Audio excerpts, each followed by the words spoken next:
านพ่อแม่มาตกเมืองไกลตั้งตาหน้าเฮินตีขึ้นเบียงเป็นในกอกูวันคำลูกขาดใจพองยำเฮมอยกินใจแก่นใจถึงปอตั้งแม่โอ้ก็คุยเลยยืน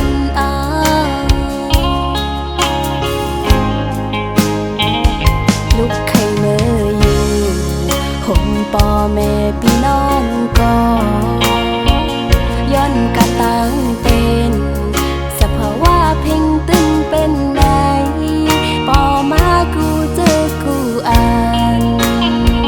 เฮ็ดให้อยากใจกว่าเลยมาเลยอำลายใจถึงปอแม่อยู่ก็ให้จังปอกมือหาเลยิ้มย้อนเอาเพลงความตอนถือ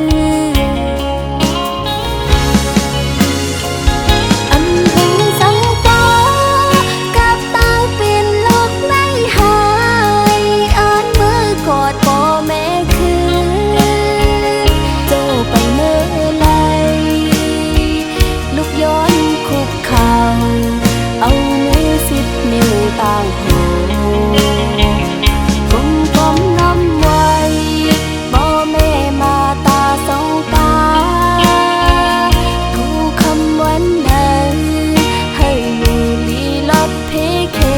นผากสายลมท้องพัดถึง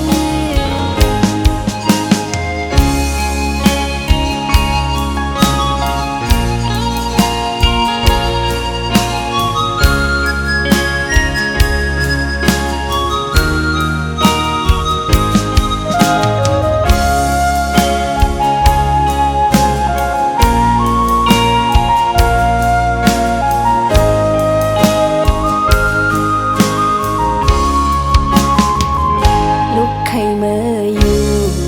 ห่มปอแม่พี่น้องก็ย้อนกะตั้งเป็นสภาวะเพ่งตึงเป็นไหนปอมากูเจอกูอ่านเฮ็ดให้อยากใจกว่าเลยมาเลยอำลายใจถึงปอแม่อยู่ก็ให้จังปอกมือหาเลเอาเพียงความตอนถืออันถึงสังปอกับตั้งเป็นโลกในหายอ่านมือกอดพ่อแม่คือโจไปเมื่อไรลุกยืนคุกเข่าเอามือสิบนิ้วต่างหู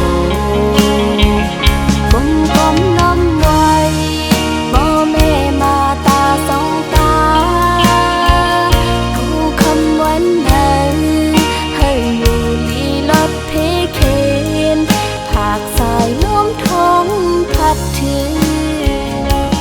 ขอความถึงว่าลูกยิงฮักพ่อแม่สุดโห